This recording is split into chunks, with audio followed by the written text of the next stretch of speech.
나데이 법비 문장이잖아요. 그리고 여기도 나데이 법비 문장이죠. 예, 그러니까 뒤에 거부터 읽으면서 해석을 해봅시다. 우리가 사용하기로 선택한 언어적 자원은 towards 우리에게 왔습니다. with는 함께 가지고 의미를 가지고 의미와 함께 뿌리 박혀진 within them 언어 자원이죠. 우리가 사용하는 언어들을 이야기하는 겁니다. 언어적 자원 안에 뿌리 깊이 박혀있는 의미와 함께 우리에게 온 겁니다. 여기만 우리에게 온 것이 아니에요. 텅 빈 형태로 온 게 아니라고요. 빈 형태로 온 게 아니라 뿌리 박히고 채워진 의미를 가지고 왔다고요. 이해가 됐죠? 네, 첫 번째 의미를 가지고 왔다 이 말입니다. 의미로 이미 꽉 채워졌다고요. 그러니까 ready to는 뭐뭐 할 준비가 되다, be filled with는 채워지다. 우리의 개인적인 의도로 우리가 마음껏 쓰잖아요. 언어를 사용하고 싶은 단어들을. 우리의 개인적 의도로 채워질 준비가 된 빈 형태로 온 게 아니다.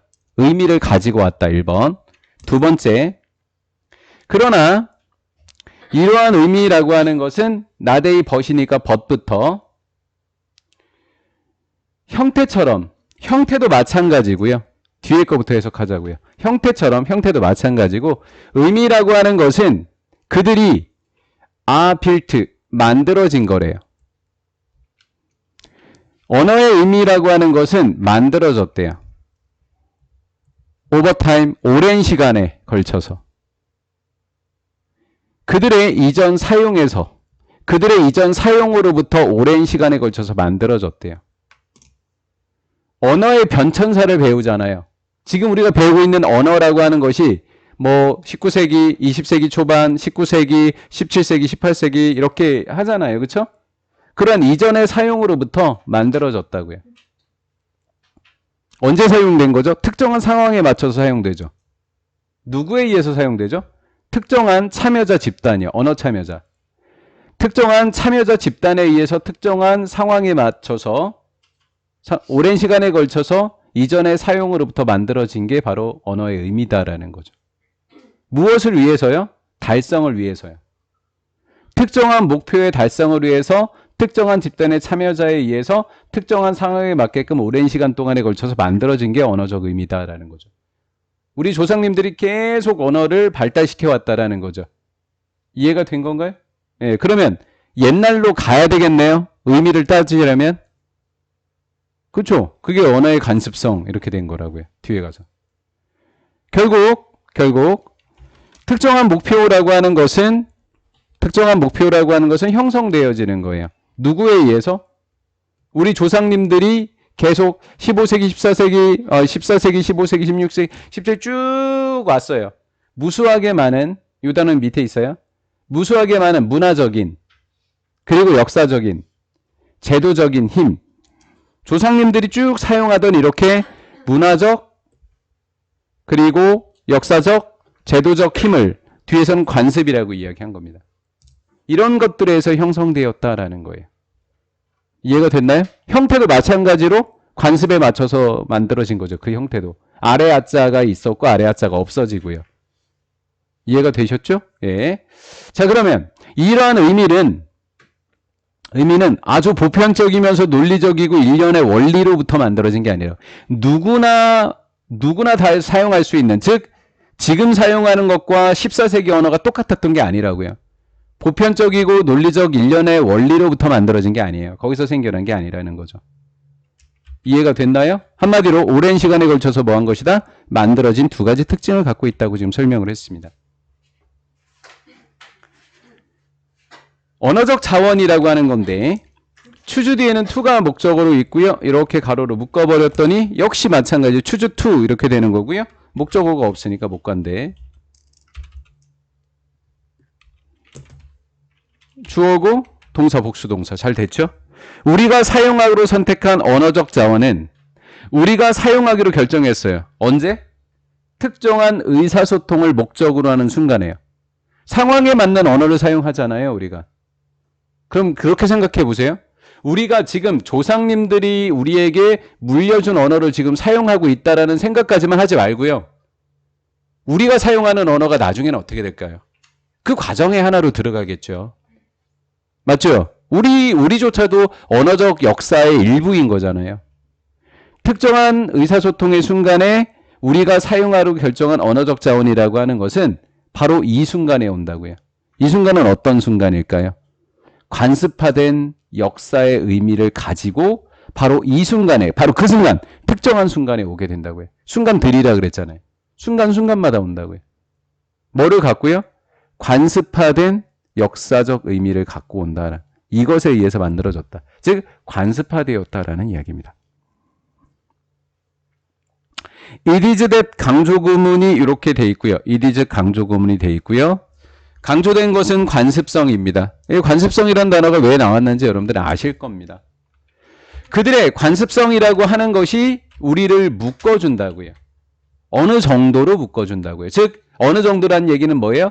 문화에 맞는 그 의미대로만 우리가 그걸 해석할 수 있는 거잖아요. 알아들을 수 있고. 그러니까 어느 정도만 우리를 묶어준다고요. 어떤 방식이어야 돼요? 당연히 특별한 방식으로만요. 거기에 해당되는 방식으로만요. way가 추상명사니까 동격의 오브고 ing죠. 자, 우리의 집단적 역사를 실현시키는 특정한 방식으로만 우리를 묶어준다고요. 이 말이 뭐죠? 우리가 거기에 사용하는 맥락에 맞는 그 맥락에서만 이해를 할 수 있잖아요. 그러니까 그 집단에 속해 있을 때만 되는 거 아니에요.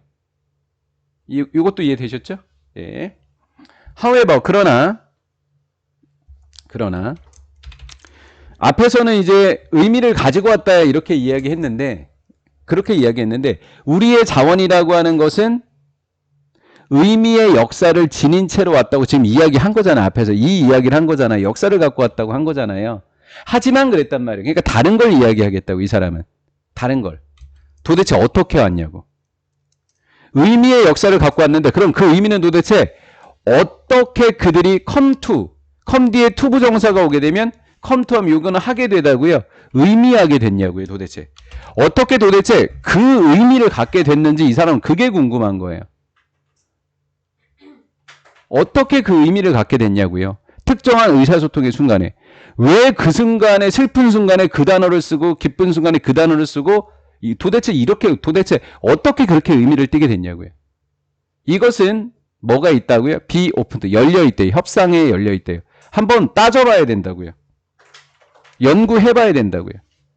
협상의 여지가 있다는 이야기는 선택할 수 있다고요. 선택해. 그러면 옛날에 우리 조상님이 갑자기 슬픈 순간에 그 단어를 사용하기 시작했기 때문에 그 단어가 된 거였잖아요. 그 상황에 맞춰서. 그러니까 뭐의 여지가 있다? 협상의 여지가 있다라는 거죠. 근데 우리 조상님이 만약 그 단어를 썼는데 내가 새로운 단어를 만들어내게 됐다라고 쳐봅시다. 그게 2세대, 3세대만 가봅시다. 그럼 조상님들이 사용했던 단어가 없어지고 내가 사용하는 단어로 나의 문화 속에는 일반화되겠죠. 그게 우리 후손들에게는 관습화된 언어가 되겠죠. 그렇죠? 그래서 왜 바뀌었는지를 또 우리 후손들이 연구할 거 아니에요. 그걸 가지고. 이해가 된 거예요? 뭐가 있다? 협상의 여지가 있다. 이렇게 한 거예요. 어떻게 그들이 의미를 띠게 됐는지 특정한 의사소통의 순간에 어떻게 그 단어들이 의미를 띠게 됐는지는 협상의 여지가 있다. 따라서 우리의 개별적인 사용, 개별적으로 우리 한 명 한 명이 언어적 자원을 사용할 때 개별적으로 우리가 언어를 사용할 때 우리는 두 가지 행동을 동시에 이루게 되는 거다.